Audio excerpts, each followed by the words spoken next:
C'est parti. Salut Christophe, Salut Benjamin. ça va? Ouais, et toi? Ouais, ça va, ouais. Euh, Bah écoute, merci d'être là aujourd'hui avec nous pour cette nouvelle édition du Data Summit. Euh, Aujourd'hui, on va parler un peu plus de data engineering parce que c'est un peu plus ça ta spécialité. Donc pour ceux qui te connaissent, ils savent pourquoi c'est ta spécialité et tout ce que tu fais autour de ça. Mais pour ceux qui te connaissent pas, est-ce que tu peux te présenter rapidement, nous parler de ton parcours et puis nous dire aussi tout ce que tu fais d'un point de vue newsletter et tout ça autour du data engineering. Avec plaisir. Donc moi, c'est Christophe Blefari. Ça fait une dizaine d'années que je travaille dans le monde de la data. Professionnellement, je dirais que je suis un data engineer. Pour moi, le data engineering, c'est une manière de faire de l'engineering juste pour la data. Donc, c'est-à-dire, j'ai des compétences de software engineer, je fais du software engineering, je fais du logiciel. It happens que le logiciel que je fais, c'est pour des cas d'usage data, quoi.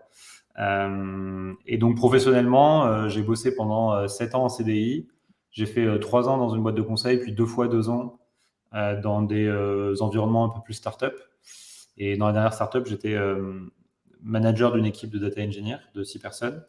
Et là, ça va faire bientôt 4 ans. Là, je vais bientôt fêter cet été mon anniversaire des 4 ans de freelancing, où j'ai une offre de freelancing qui est basée globalement en trois piliers, où je fais soit de l'implémentation, voilà, de choses autour du data engineering, donc ça peut être de l'infra, du pipeline, ainsi de suite, soit plutôt de la conception, de l'audit, du conseil autour de mettre en place des data platforms, soit plutôt du coaching, et donc du coaching à destination soit de juniors ou de seniors qui essaient de s'améliorer, soit à destination d'entreprises qui souhaitent recruter des nouvelles personnes et qui n'ont pas les compétences en interne pour faire le recrutement, quoi.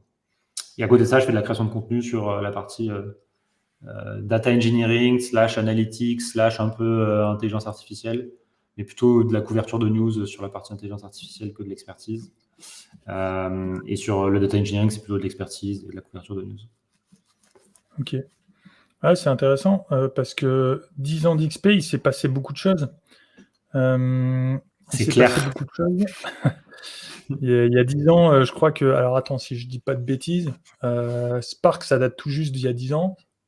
Spark, c'est 2000. Moi, je commence à l'utiliser en 2014-2015. Ouais.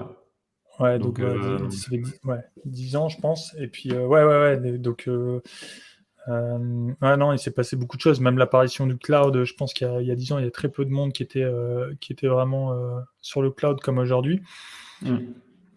C'est quoi les plus grosses évolutions que toi, tu as vues sur la data et le data engineering ces dernières années? ouais, c'est marrant. Je pense qu'il y a deux manières de répondre à cette question. Il y a une manière un peu provocatrice qui est de dire, en fait, il n'y a rien qui a changé. Genre, parce qu'en fait, non mais c'est fou parce Je vois ce que que tu veux c'est dire. beaucoup de l'histoire se répète, tu vois. Ouais. J'ai l'impression qu'il y a des trucs que je fais aujourd'hui, je les faisais de la même manière en 2014. Tu vois. Bon, avec j'ai plus d'expérience, donc je les fais plus vite, je les fais de manière plus clean entre guillemets, même si j'aime pas trop le terme de clean quand tu écris du code, mais on va dire plus avec des bonnes pratiques et des choses comme ça.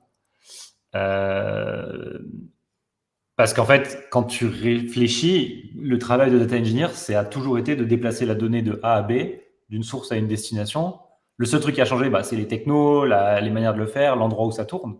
Mais globalement, j'ai l'impression que ça fait 10 ans que je fais la même chose, hein. Je prends des données dans des bases Postgre pour les mettre dans des systèmes soit centralisés, soit décentralisés de l'autre côté, mais qui ont changé, hein. Enfin, au début, Mm. c'était du HDFS, puis après ça a été des lakes avec S3 ou GCS, puis maintenant c'est des warehouses, puis maintenant on remet dans des lakes parce qu'en fait il y a des nouvelles technos. Mais globalement, ce que je fais, c'est que j'écris des tuyaux qui déplacent la donnée d'un point A à un point B. Ça fait 10 ans que je fais ça. Peut-être que je vais faire encore ça 10 ans, j'en sais rien. Ouais. Donc c'est pour ça que je dis de manière un peu progressiste, il n'y a rien qui a changé. En fait, tout a changé parce que technologiquement, les outils sont plus matures, ils sont plus simples. Il y a plus de gens qui sont dans ce domaine-là, donc tout va beaucoup plus vite, les pratiques se développent de plus en plus, et voilà. Ouais. Mais c'est hyper intéressant cette histoire de rien n'a changé parce que ça m'amène à une deuxième question. Où est-ce que tu places la limite? Parce que tu disais que tu venais du monde du software engineering et qu'il se trouve que tu fais du software engineering pour des produits data. Où est-ce que tu places la limite entre software engineer et data engineer? C'est compliqué parce que Je suis persuadé que c'est dur d'être un bon data engineer ou même juste. En fait, c'est mettre des barrières aux gens et je trouve que c'est pas sympa de le voir comme ça, mais je pense que c'est dur d'être un junior data engineer. Je pense que c'est pas possible même, en fait. Ça va être juste Hmm. par nature le data engineering. C'est un métier où en fait tu passes ton temps à résoudre des problèmes et si tu veux être efficace dans ta résolution de problèmes, il faut que tu les aies déjà vus avant ou il faut que, enfin, faut que tu aies une connaissance des systèmes sur lesquels tu travailles et en fait il y a un truc qui est difficile, c'est que quand tu es, quand es junior dans le data engineering, bah, tu sers pas à grand chose au début, tu vois. Je pense que tu peux être perdu parce qu'en fait, les pipelines sont compliqués, il y a plein de complexité. Bon, il n'empêche que bon, je pense que le métier de junior data engineer existe quand même et à un moment, il faut bien passer, il faut bien apprendre et il faut bien monter en compétence sur les sujets.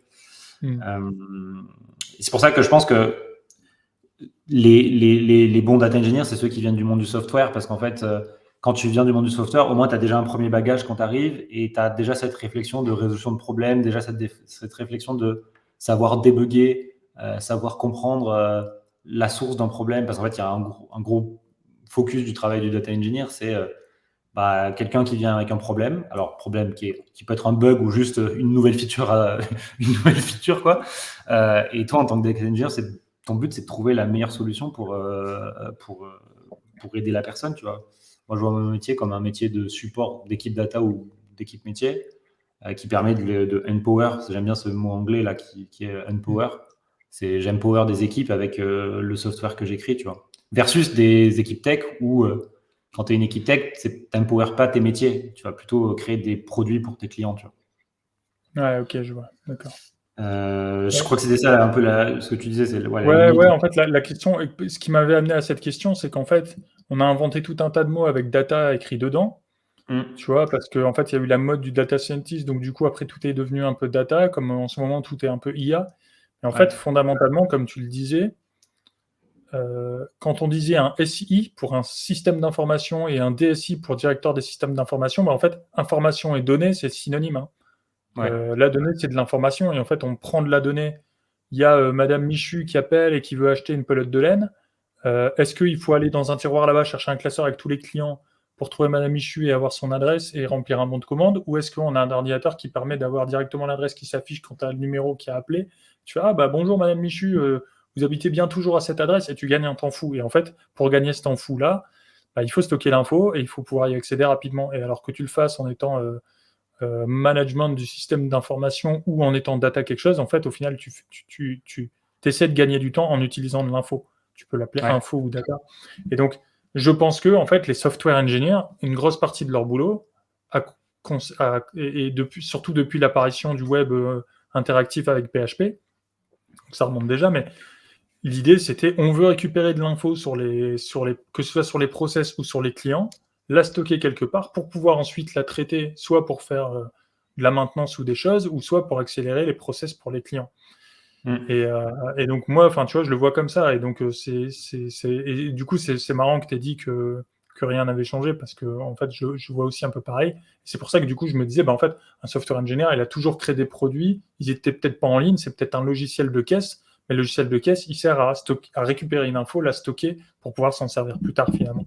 Donc c'est pour Ouais, ça que je te demandais où mettre la limite entre les deux parce que tu vois, la frontière, elle n'est pas si bien c'est définie clair. que Et je une comprends. manière provocante de le dire, c'est en fait les software engineers ou les équipes produits, le seul truc qu'ils font, c'est ils font des logiciels d'acquisition de données pour les gens qui font de la data, tu vois. En fait, leur seul taf, en fait, Ouais. c'est juste de faire de l'acquisition de données pour que nous, on puisse travailler dessus. Ouais, voilà. Et puis après, les mecs, les data engineers, ils font des tuyaux. Donc, ils transfèrent cette donnée-là de ces logiciels legacy machin qui traînent partout là pour la mettre au propre. Et puis les data analysts derrière, comme ça, ils ont presque plus rien à faire à part cliquer sur Power BI et faire des beaux dashboards, quoi. C'est ça. C'est euh, c'est un peu. Ouais, ouais, Et on bien, pourrait dire que c'est réducteur. Et quand tu imagines le nombre de personnes qui doivent bosser là-dessus pour faire tout ça, c'est juste incroyable ouais. quand tu y penses. Ok, non, mais c'est intéressant. Et donc, ce qui est intéressant pour ceux qui nous écoutent et notamment qui sont juniors, c'est que, en fait, du coup, ce que ça veut dire pour vous, c'est que les outils vont sans doute changer dans les années qui viennent. En revanche, les méthodologies et ce que vous êtes amené à faire, comme le disait Christophe, ça va pas trop bouger finalement. Vous allez toujours avoir besoin de pipeline, vous allez traiter de l'information, vous pouvez l'appeler information ou données ou autre chose. Il faudra la bouger d'un point A à un point B, la processer pour qu'elle soit propre, la mettre à dispo de gens qui sont peut-être pas aussi bons que vous en tech, donc leur faire un truc facile d'accès et tout ça. Et puis voilà quoi. Et donc ça, c'est des modèles mentaux qui, une fois qu'on les a, passer de SQL à Python, à Spark, à autre chose, ou à DBT ou à Snowflake ou que sais-je, une fois que vous avez les modèles mentaux, c'est juste une question de prise en main de l'outil. C'est ça, je pense qu'il y a, et par rapport, par exemple, pour faire un petit rappel ou shout-out à ton programme de data upskilling, je pense que dans ce que tu as bien identifié, c'est qu'il y a un set de fondamentaux qui est important. Je pense que le set fondamental le plus important de tous, enfin, il y en a deux, je pense, c'est savoir programmer, parce qu'en fait, on fait du logiciel, donc à un moment, il faut savoir programmer. Donc, prendre le Python, prendre n'importe quoi, je pense que tout convient, mais si tu veux faire de la data, le Python, c'est quand même mieux. Et il faut savoir programmer et il faut savoir parler avec son ordinateur. Et quand je dis parler avec son ordinateur, c'est comprendre les bases de Linux ou comprendre les bases de Windows ou peu importe, mais comprendre comment l'ordinateur sur lequel tu travailles il fonctionne et quelles sont les différentes briques de l'ordinateur qui font que quand tu as un problème, à quel niveau de ton ordinateur le problème se passe, tu vois, pour savoir quel mécanisme il faut que tu ailles mobiliser pour débugger ton problème, pour aller plus loin, pour deep dive, et ainsi de suite. Et en fait, je pense que quand tu as ces deux briques qui sont savoir programmer et savoir parler avec ton ordinateur, qui est une manière belle de dire juste c'est faire du Linux, hein, mais je veux que ça soit juste plus large, je pense que tu peux faire plein de choses, tu vois. Et après, ça, au-dessus de ça, tu builds de l'expérience, tu builds des projets, tu builds des erreurs que tu as faites et plein de choses. Et après, moi, dans mon modèle mental, comme tu dis, c'est bien l'image du modèle mental, c'est que j'ai des classeurs avec des tiroirs et je sais que la prochaine fois où j'ai cette ligne d'erreur qui arrive, ah oui, je sais, je me souviens, il y a 2 ans, j'avais fait ça, j'avais tapé ça sur Google pour trouver la réponse à l'erreur. Ah bah oui, il faudrait que je mette un print à cet endroit-là pour retrouver. Enfin, et après, c'est que de la résolution de problèmes, de la logique, de sauter de pont en pont pour avancer, quoi. Ouais, mais c'est hyper intéressant la formule savoir parler à son ordinateur. Moi, j'ai mis Linux dès le début du programme Data Upskilling. Genre, c'est le premier truc qu'on fait, vous allez faire du Linux. Et ça peut, les gens, ils peuvent se dire, attends, moi, je fais de la data, what the fuck, c'est quoi le rapport? Mais en fait, moi, j'ai constaté que je savais déjà coder. En fait, j'ai appris à coder avec PHP, tu sais, le site du zéro à l'époque, là. Et je faisais des sites web en PHP, HTML. C'était PHP 3, je crois, à l'époque, un truc comme ça. Ouais, c'est ça. Et je faisais des sites web en PHP, HTML pour des équipes de Counter-Strike, tu vois. Donc, quand je me suis reconverti dans la data après avoir fait un diplôme de Sciences Po, je m'étais dit, bon, en fait, la donnée, je maîtrise une différence entre une corrélation et une causation. Je vais pas me faire avoir par les principes, les grands modèles mentaux. Par contre, je sais pas coder, mais j'ai fait du PHP, donc je dois pouvoir apprendre le Python. Et donc, j'ai fait ça. Et j'ai vraiment bien appris le Python. J'ai fait que ça pendant plus d'1 an. Et du coup, à l'arrivée, quand je passais des tests techniques en Python, j'avais 100% partout, c'était génial, tu vois. Mais après, je galérais en mission parce que je savais pas me débrouiller, tu vois, bien avec mon ordinateur. Et quand j'ai vraiment appris à utiliser Linux, et j'ai eu de la chance parce qu'en fait, je me suis mis au deep learning. Et en deep learning, normalement, tu apprends à faire du code Python qui va faire des réseaux de neurones et des trucs comme ça. Sauf que j'ai fait du deep learning avec Jeremy Howard de FastAI. Et lui, il insiste sur le fait qu'un bon data scientist, ça doit être un bon software engineer. Il le dit comme ça. Et donc, dans FastAI, il t'enseigne les décorateurs, il t'enseigne des trucs comme ça, et il t'enseigne aussi à tout faire en ligne de commande.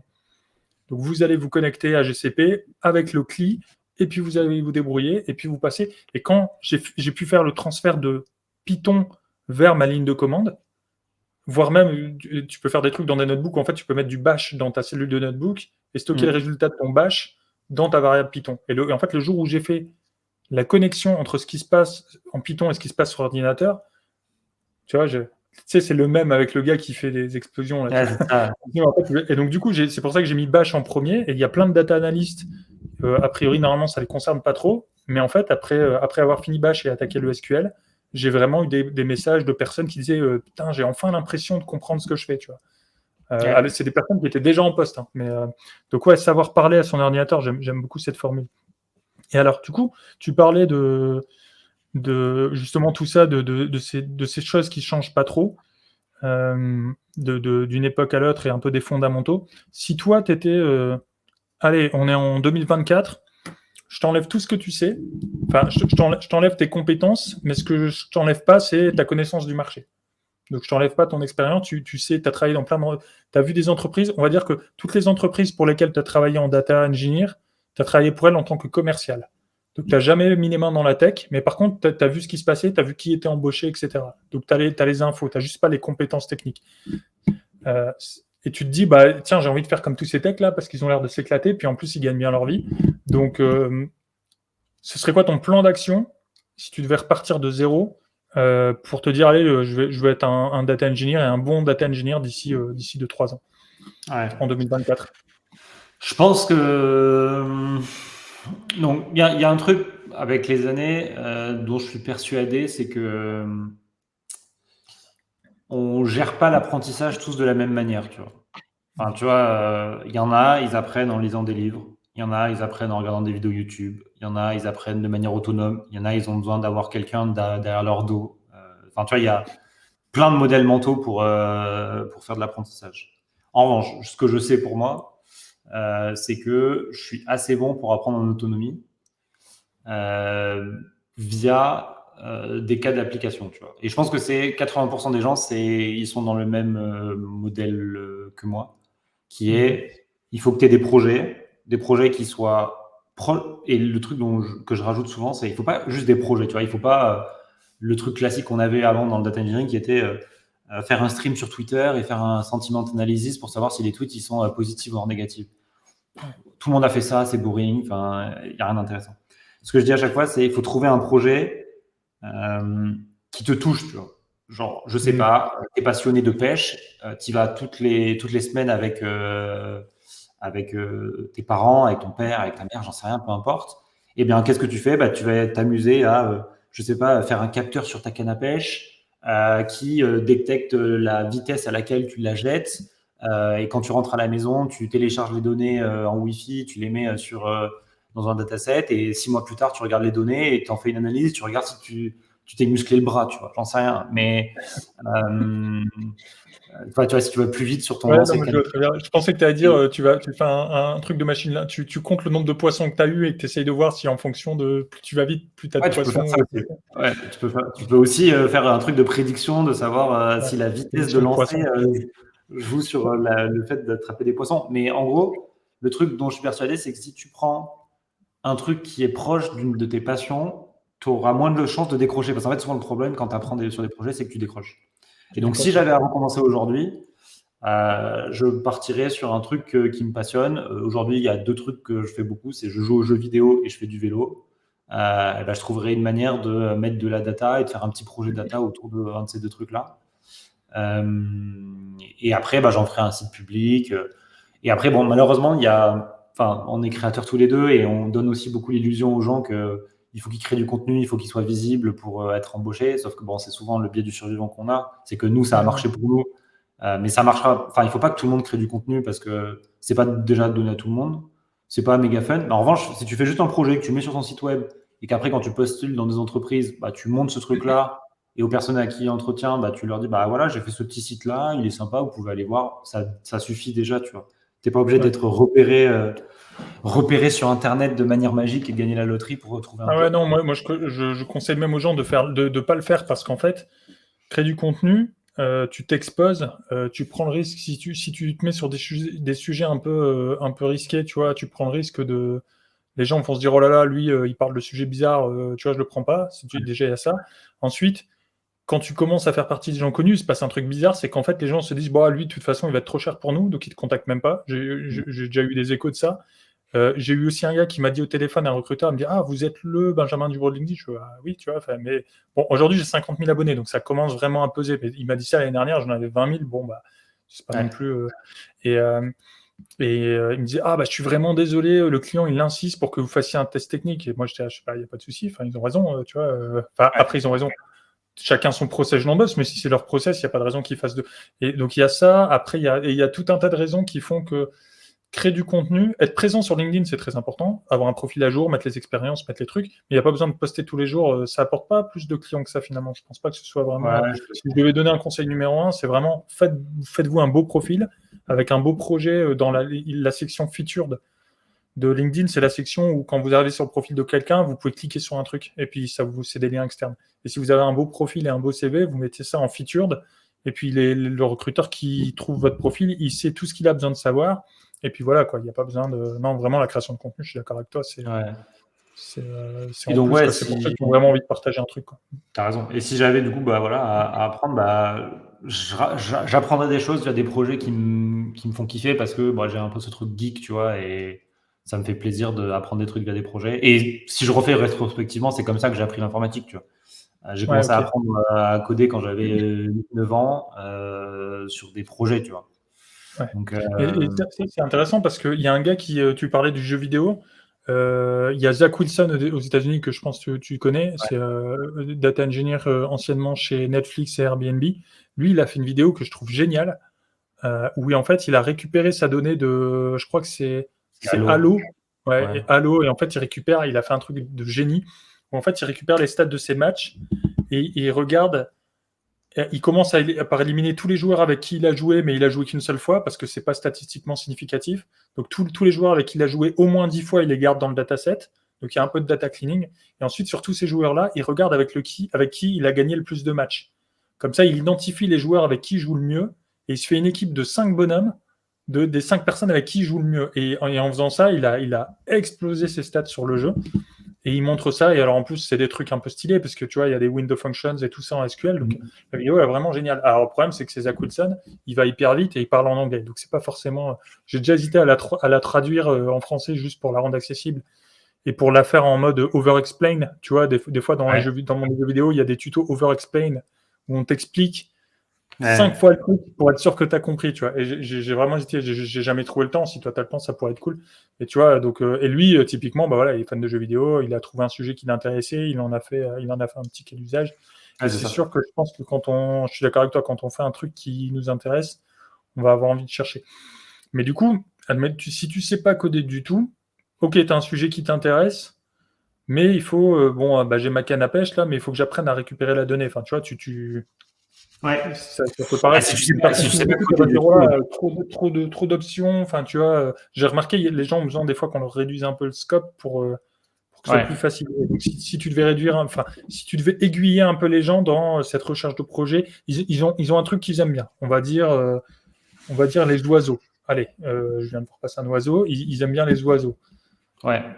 Faut trouver un dataset sur les oiseaux sur Internet. Donc là, il faut faire une recherche Google et passer 1 heure ou 2 dessus. Et puis ensuite, what's next? Tu vois, tu vois, si SQL. tu me dis les oiseaux, idée de projet sur les oiseaux, ça peut être, en effet, tu trouves un dataset sur Internet qui est déjà labellisé sur des oiseaux, tu vois. Et ce que tu fais, c'est que tu te fais une petite app. Alors, quand je dis une app, ça peut être mobile ou juste un petit site web, tu vois, où toi, en tant que personne, tu peux uploader une photo que tu prendrais avec ton téléphone d'un oiseau que tu vois dans la rue ou dans ton jardin, peu importe. Et là, ce qu'elle fait, c'est qu'elle fait une reconnaissance et elle classifie l'oiseau et elle te dit, en fait, ça, c'est une mésange, une hirondelle, peu importe. Tu vois, c'est un truc qui fait vraiment de toute la chaîne data et ça te permet de voir du pipelining, de l'intelligence artificielle et un peu du software parce qu'en fait, il faut quand même mettre un peu un truc en place en software. Et ça, tu peux le faire avec toutes les complexités possibles et inimaginables. Tu vois. Tu peux le faire vraiment avec juste une app Streamlit, tu vois, en Python. Tu peux le faire avec un truc, si tu es vraiment chaud et que tu as envie et que tu es déter, tu peux faire une app mobile native et ensuite faire le back-end qui est derrière. Toutes les solutions, tu vois, c'est ça le truc qui est trop cool avec du dev, c'est que toutes les solutions fonctionnent. Et je pense que quand tu commences, personne va te blâmer. Alors, à part je pense, les mauvais managers. Normalement, personne va te blâmer si c'est la première fois que tu codes et que tu sors un script Python avec 1500 lignes, tu vois. On va dire, ok, c'est pas ouf, mais je pense que c'est une mauvaise chose en tant que senior de blâmer junior qui est sur son premier projet et qui écrit un script Python qui fait 1500 lignes. Si vraiment tu es en train d'apprendre, écris tes trucs dans 1500 lignes, fais une fonction qui fait 200 lignes. Quand je vais le relire, je vais péter un câble. Mais bon, c'est ton premier projet. Qui suis-je pour te jeter la pierre? Je suis aussi passé par là. Et puis ça marche, quoi. Et ça marche. C'est ça. Ce qui est important, c'est que ça marche. Il y a des gens, ils font des trucs modulaires toute la journée, mais ils sortent rien de. Ce qui est important, c'est que ça marche. Et donc, si en termes de pointeurs, c'est un peu une idée de projet. Et après, je pense qu'il faut faire du Python si tu veux commencer de manière assez simple. Et même, si tu veux même aller plus loin sur le pointeur, tu n'es pas obligé de faire une application qui est live sur Internet, tu vois. Tu peux faire juste un truc où tes 5 photos d'oiseaux que tu as pris dans ton jardin, tu les mets dans un dossier sur ton Windows et tu as juste un petit script ou un point bat que tu double-cliques dessus, il va voir dans ce dossier-là, il regarde les 5 photos et il te fait un print. Photo numéro 1, c'est hirondelle, photo numéro 2, c'est un canari. Enfin, tu vois, Ouais. tu peux aller jusqu'à la complexité différente. Tu vois. Si je donne l'anecdote à laquelle je pense, donc j'ai fait une école d'ingénieur en informatique et il y avait une inégalité dans ma promo, c'est que moi je venais de prépa et en prépa tu fais pas d'informatique, à part un peu d'algorithmie. Et il y a des gens qui venaient d'IUT. Sauf que ces gens qui venaient d'IUT, ils avaient fait 2 ans d'IUT informatique. Tu vois. Et nous, on arrive de prépa, on s'est juste à faire de l'algorithmie. Et notre premier projet, c'est un projet Java où il faut coder une roulette, tu sais, une roulette de casino. Ouais. Et moi, les 2 autres personnes avec qui j'étais sur ce projet-là, ce qu'on fait, c'est on fait un CLI, tu vois, un truc dans la command line, dans le terminal, où tu dis, je veux jouer, et tu parles avec la command line, et tu dis, je joue, ça lance pour toi, ça dit, t'as gagné, t'as perdu, tu fais tes paris. Et tout. Et Ouais, là-dessus, ça affiche moi, pas une vraie roulette et ça affiche pas une vraie roulette avec les couleurs vert, rouge, vert, rouge. ouais, Voilà, ouais. Et nous, on était contents de notre truc, tu vois, on n'avait jamais codé, on n'avait jamais fait de. Et à côté de ça, tu as une personne qui venait de l'IUT qui a fait un truc avec Unreal Engine en 3D, avec un croupier qui lance la bille, avec le truc visuel où tu as une caméra qui se déplace dans le truc. Et nous, sur notre truc, on a eu 17, lui, il a eu 20. Bon, c'est normal, la personne qui a évalué, elle a évalué juste, il y a une personne qui s'est déjà codé. Toi, tu sais pas coder, il y aura toujours des gens qui seront plus forts que toi. Il faut pas se sentir mal par rapport à ça. Tu apprends, c'est normal. Et c'est sûr qu'à l'époque, quand on a eu la démo des projets, que nous, tu vois, on faisait la démo sur notre site-là et que l'autre qui arrive avec son truc en 3D, là, on était en mode, ouais, très cool. Ah, c'est dur. T'étais passé avant lui ou après lui? Ah, je me souviens plus, mais Parce je que pense si que tu passes avant lui, ça va, mais si tu passes après lui, tu vas tellement pas être bien. Mais ouais, ok. Non, mais oui, je pense qu'effectivement, moi, c'est vrai qu'en Python, quand j'avais démarré, j'avais aussi fait un truc qui était plus un truc de recherche en Sciences Po, finalement, où j'avais fait un truc sur les inégalités. Et en fait, j'avais récupéré de la donnée des inégalités dans les 40 pays de l'OCDE et j'avais trouvé un base de données de la participation aux élections. Et j'avais mis ça sur une courbe l'un versus l'autre, genre est-ce que plus les pays sont inégalitaires, plus ça participe ou moins ça participe? Parce que tu peux te dire quand c'est très très inégalitaire, les gens vont tous voter pour se battre, ou tu peux te dire aussi, en fait, quand c'est inégalitaire, les gens sont blasés et plus personne participe. Et en fait, tu avais vraiment une belle courbe avec un beau, une belle régression qui marchait bien là. Donc j'avais fait ça et c'était un sujet effectivement qui m'intéressait. Et je pense que j'ai beaucoup appris là-dessus, même si je faisais des trucs à l'époque dégueulasses avec des boucles for sur des data frames, au moins tu vois, j'ai sorti le truc quoi. C'est ça. Et donc ouais, je pense que c'est un très bon conseil. C'est pas toujours facile à appliquer parce que déjà il faut avoir un truc qui nous intéresse et trouver de la donnée dessus. Et je sais que moi à chaque fois que j'ai cherché des datasets sur des trucs qui m'intéressaient, des fois je passais genre 4 heures, j'avais pas trouvé le bon dataset et tu as l'impression de pas avoir trop avancé. Donc c'est important le conseil que tu viens de donner de dire faites une roulette avec des prints quoi. C'est ce que ça veut dire, c'est même si votre dataset n'est pas parfait, même si c'est pas le truc génial que vous vouliez, il faut être pragmatique, l'important c'est d'avancer et il faut pas que ce soit parfait, il faut juste que ce soit fini. Si vous avez un petit truc qui marche, après il est toujours temps, si vous avez votre roulette qui fait des prints, il est toujours temps ensuite de l'améliorer. Mais par contre, si vous essayez de faire d'un seul coup le truc magnifique, alors que vous déboutez, là ça va être trop dur. C'est important l'incrémentalité et je pense que cette notion d'incrémentalité, elle est très difficile. Enfin, moi, c'est un pattern que j'ai beaucoup vu parce que je donne des cours. J'ai beaucoup donné des cours à la fac en informatique. Et la notion d'incrémentalité chez les personnes juniors, c'est quelque chose, ou juniors ou qui sont pas du domaine de l'informatique, qui est hyper difficile. Ouais. En fait, tu as beau répéter aux gens de dire, quand tu écris 3 lignes, je veux que tu lances ton code et que tu vois si ça marche. Tu vois. Les gens oublient, tu vois. Les gens oublient et ils veulent aller jusqu'à la fin. Ils veulent écrire leurs 20 lignes, leurs 30 lignes, leurs 50 lignes. Ils veulent pondre ce qu'ils ont dans la tête et ensuite lancer pour la première fois. Tu vois. C'est comme, je fais une métaphore, c'est comme quand tu fais de la cuisine, tu vois. Quand tu prépares une sauce, la sauce, tu la goûtes pas une fois que tu as servi dans l'assiette à table, tu vois. Normalement, la sauce, tu vas la goûter à chaque fois que tu rajoutes du sel, tu goûtes si c'est assez salé, tu vois. C'est un peu la même chose quand tu codes, tu vois. À chaque fois que tu rajoutes une fonction, tu testes si ta fonction. Après, il y a des manières de tester, du TDD, plein d'autres trucs. Mais quand tu débutes, ton TDD, c'est juste de faire un print à la fin de ta fonction, de voir si ça marche. Fais-le, tu vois. En fait, il faut goûter. Il faut goûter le plat avant la fin, tu vois. Si tu goûtes pas le plat avant la fin, ton plat, il va pas être bon. Ouais, c'est pas mal. Yes, cool. Alors du coup, donc ça c'est pour ceux qui nous écoutent et qui démarrent de zéro aujourd'hui ou qui sont juniors. Donc voilà, essayer de faire des projets, c'est difficile, mais pour vous rassurer, dites-vous que en fait votre projet doit pas être un méga truc parfait.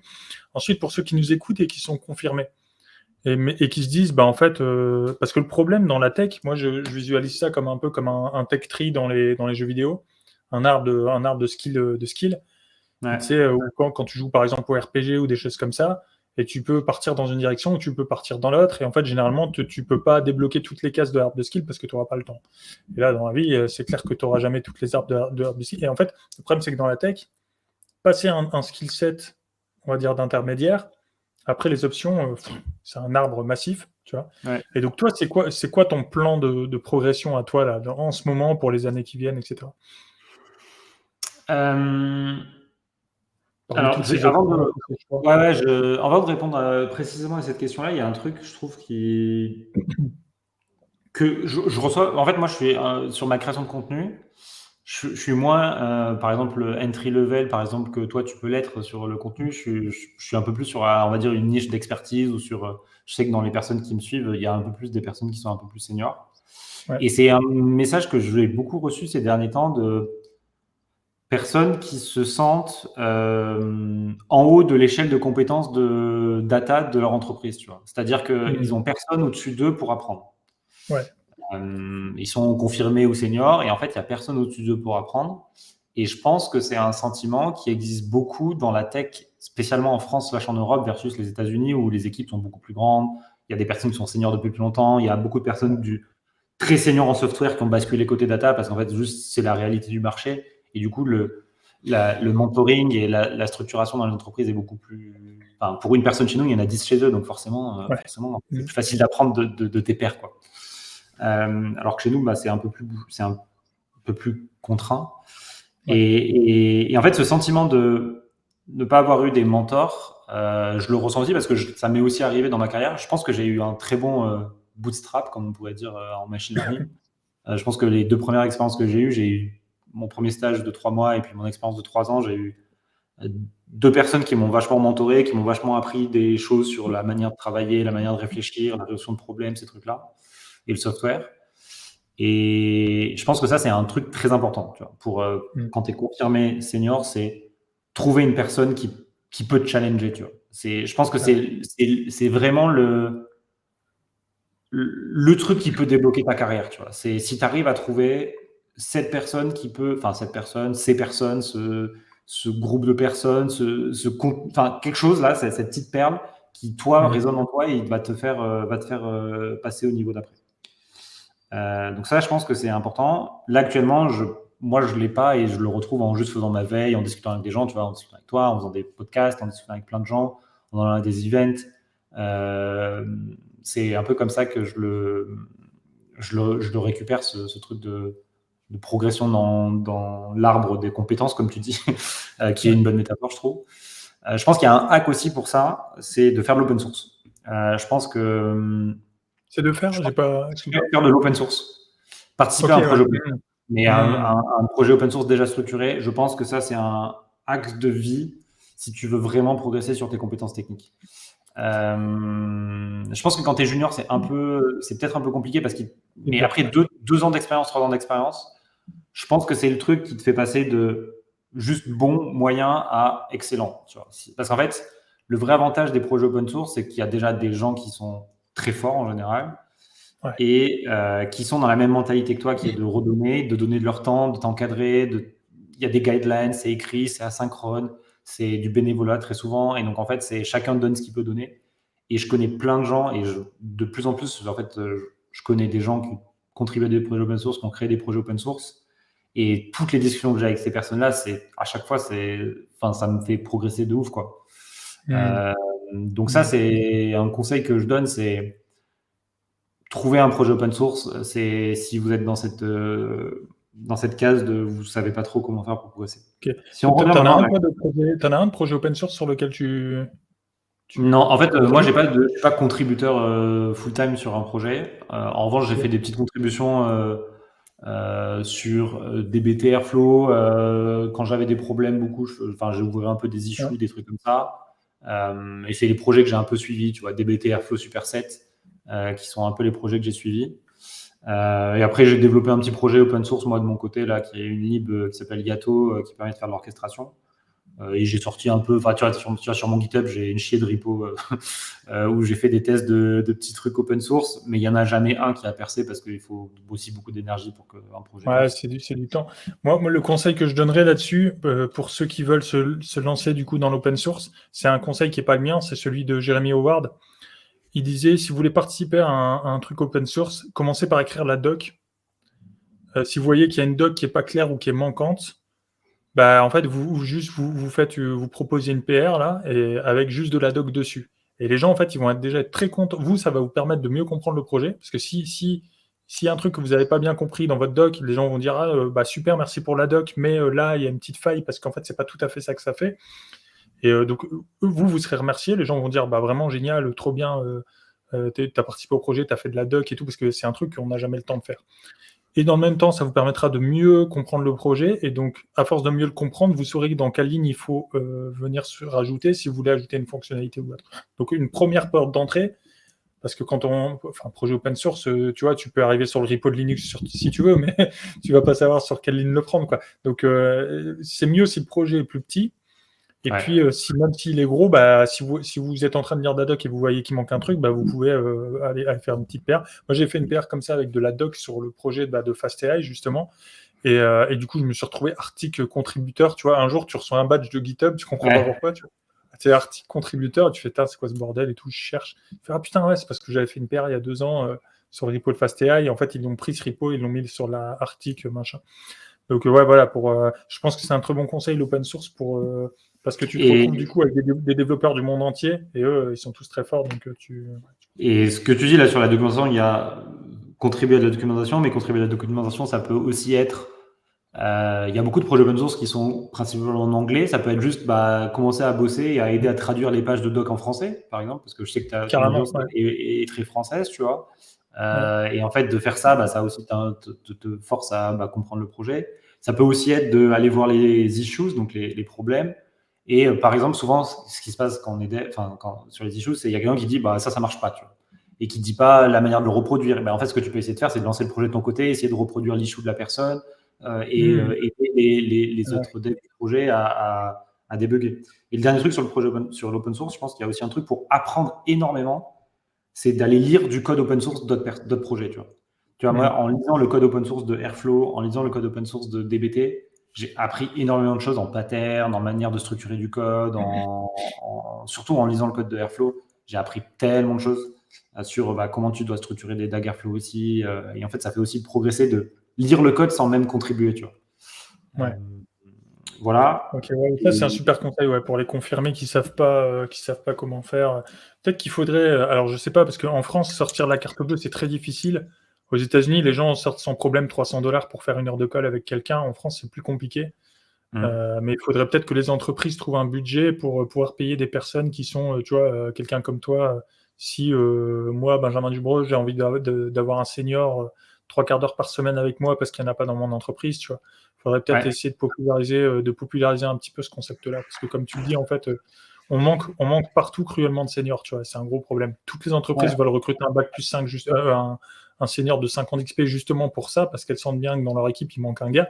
Mais en fait, il n'y en a juste pas assez pour l'instant. Et c'est vrai qu'il y a un bouchon à cet endroit-là, mais c'est peut-être une opportunité de marché pour des gars comme nous, tu vois, en fait.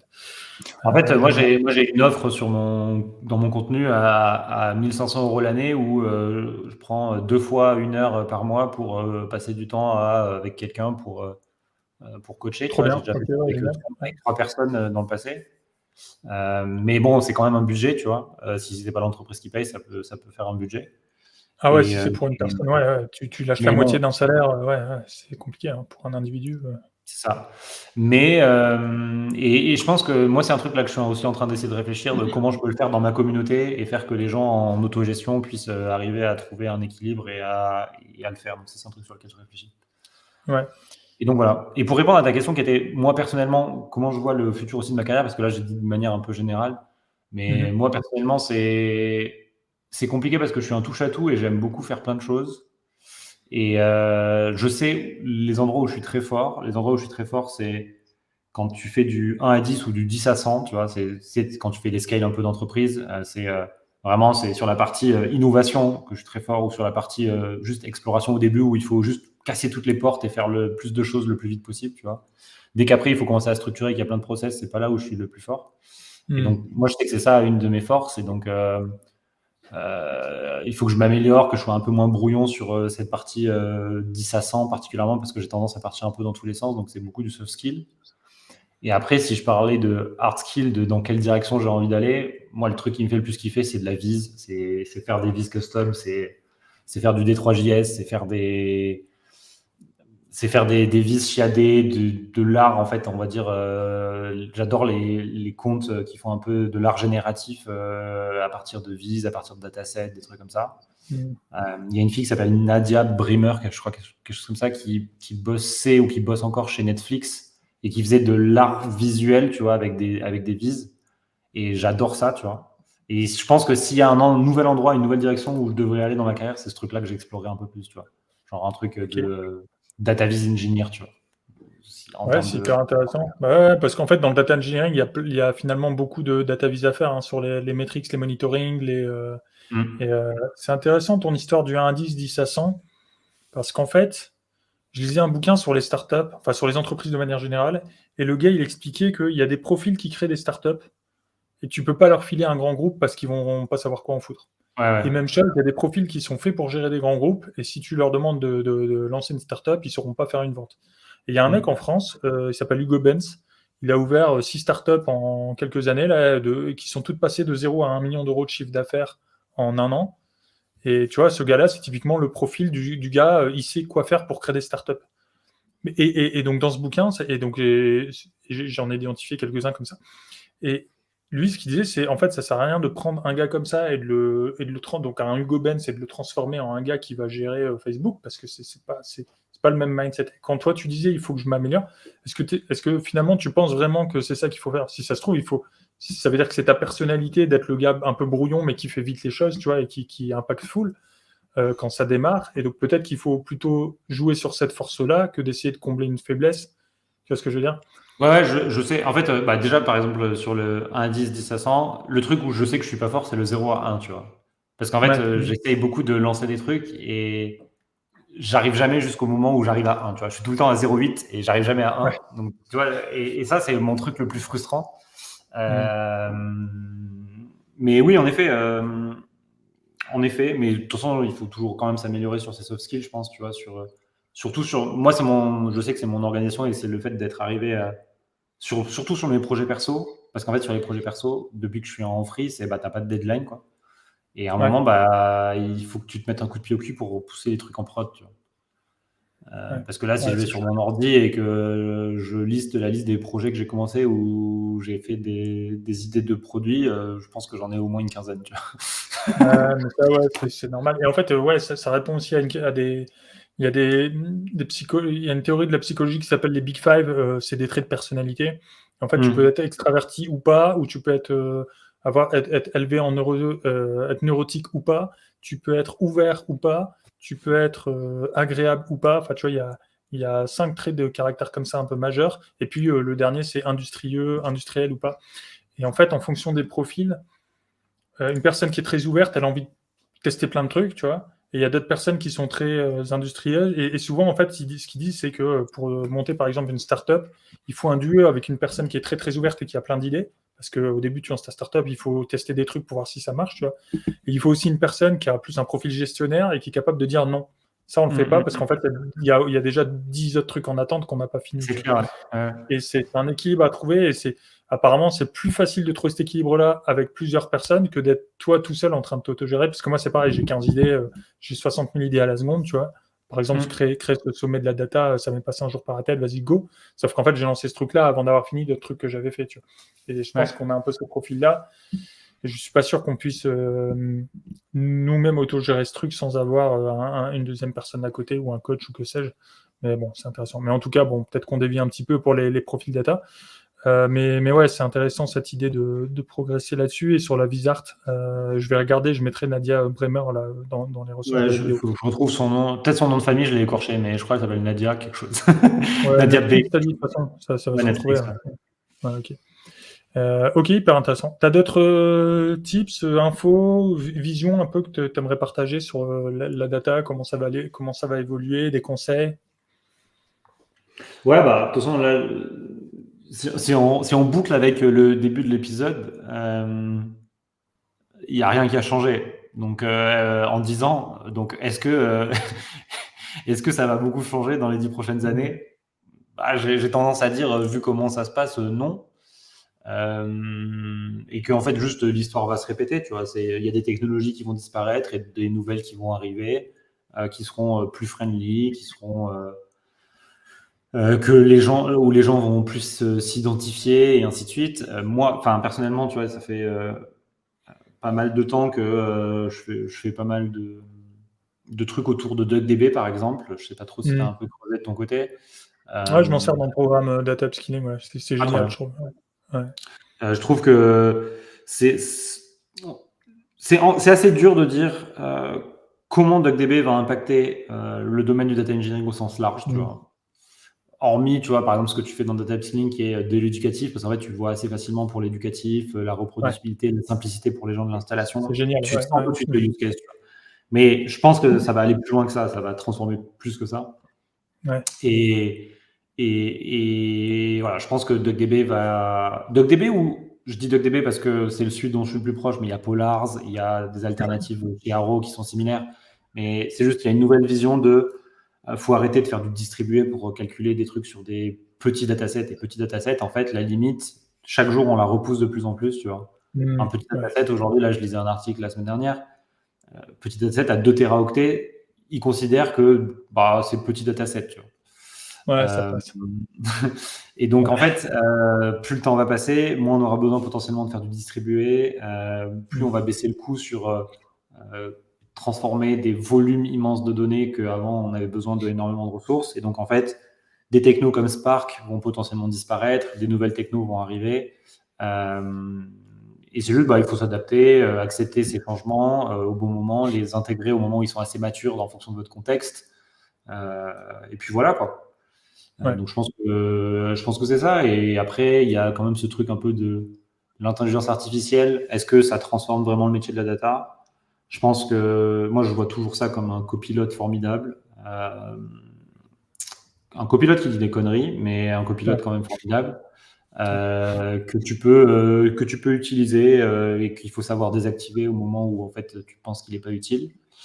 Euh, Pour rebondir sur ce que tu disais tout à l'heure, essayez de faire une roulette à ChatGPT, là, ne serait-ce qu'en HTML, CSS, là, avec un peu de JavaScript, vous allez vous marrer, hein, parce que moi, j'essaie de le faire et c'est ouais. même pas.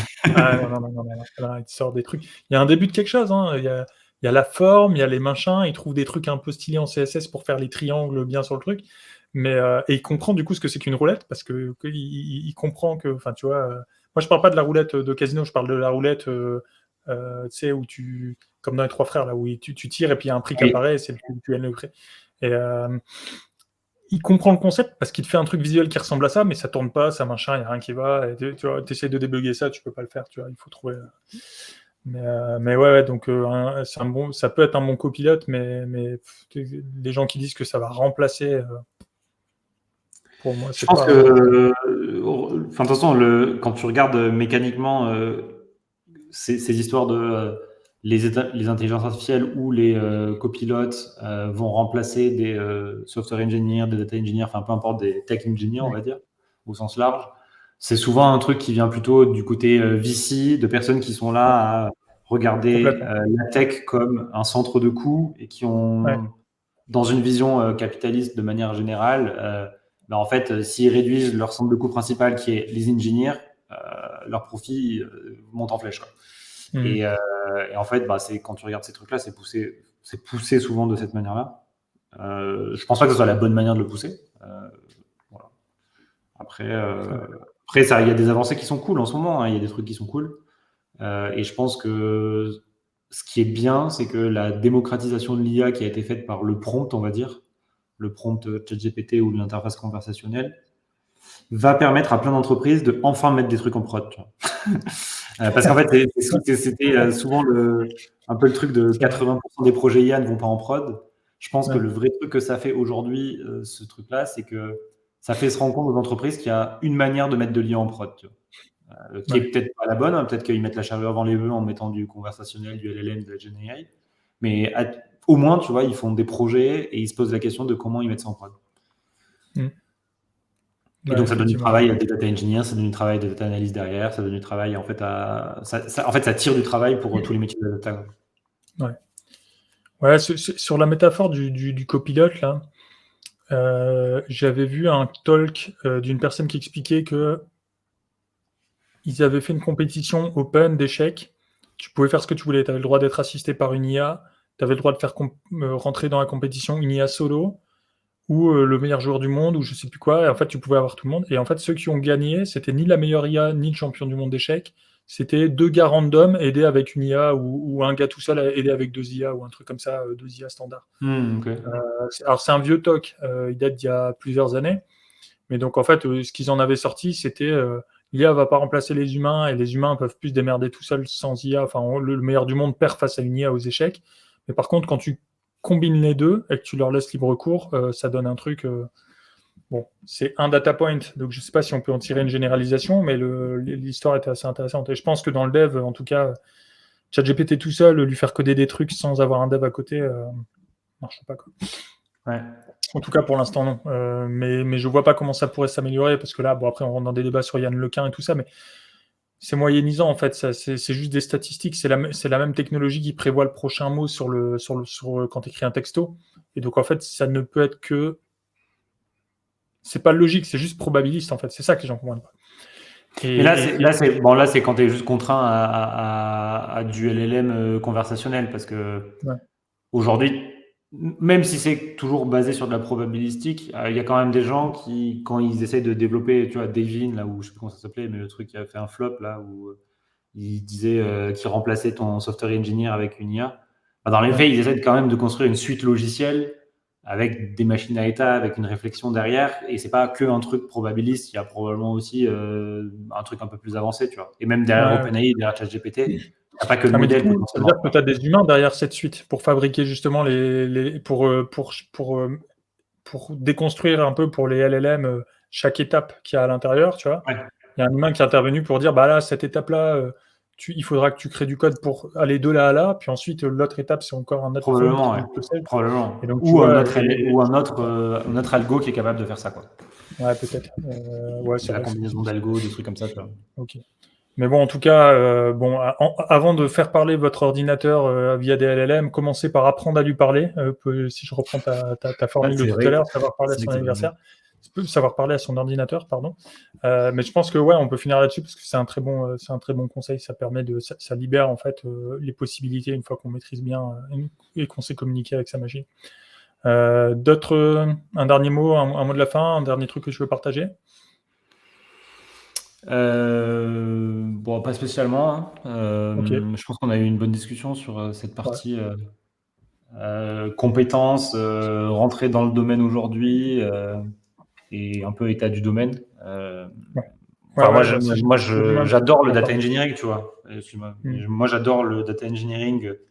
Je dirais pas comme au premier jour, parce que je trouve que à force d'avoir déplacé la donnée de A à B, au bout d'un moment, tu es un peu ennuyé, tu vois. Ça t'ennuie un peu de refaire tout le temps la même chose, de refaire tout le temps les mêmes pipelines. Mais en fait, ces dernières années, notamment en freelance, je suis tombé sur des missions à chaque fois un peu exotiques ou qui sortaient des trucs que j'avais déjà fait dans le passé. Et donc je renouvelle mon kiff à chaque fois, tu vois. Et donc ça, c'est assez agréable. Voilà. C'est ça qui est cool avec le data engineering, c'est que tu vois plein de trucs, tu vois plein de cas d'usage, tu vois plein de cas d'usage, tu vois. Ouais, ce qui change, c'est ce que recouvre la donnée sur laquelle on travaille. Et ça, c'est potentiellement infini. En tout cas, c'est un bon signal à partager avec ceux qui nous écoutent et qui sont qui sont sans doute tous plus juniors, parce que je pense pas qu'il y ait beaucoup de 10 ans d'XP DE qui soient en train de nous écouter. C'est que vous pouvez être 10 ans dans le métier et toujours trouver ça fun de découvrir des nouveaux use cases et tout ça, donc c'est assez cool. Après, je suis né avec un ordinateur dans la main, tu vois. J'ai eu mon premier ordi quand j'avais 6 ans et je crois que je m'en lasserai jamais, tu vois, de ces putains d'écrans là. Bah, c'est une bonne nouvelle pour ceux qui écoutent. Bah, ça marche. Bah, écoute, merci beaucoup pour tous ces éléments. Et puis, bah, à bientôt, hein. Je vais mettre Merci à toi, ton Benjamin. lien et tout ça, le lien de toutes tes ressources sous la vidéo. Et puis, les gens te recontacteront peut-être sur LinkedIn s'ils Trop ont cool. d'autres questions ou autre. À bientôt. À bientôt, Benjamin. Ciao, ciao.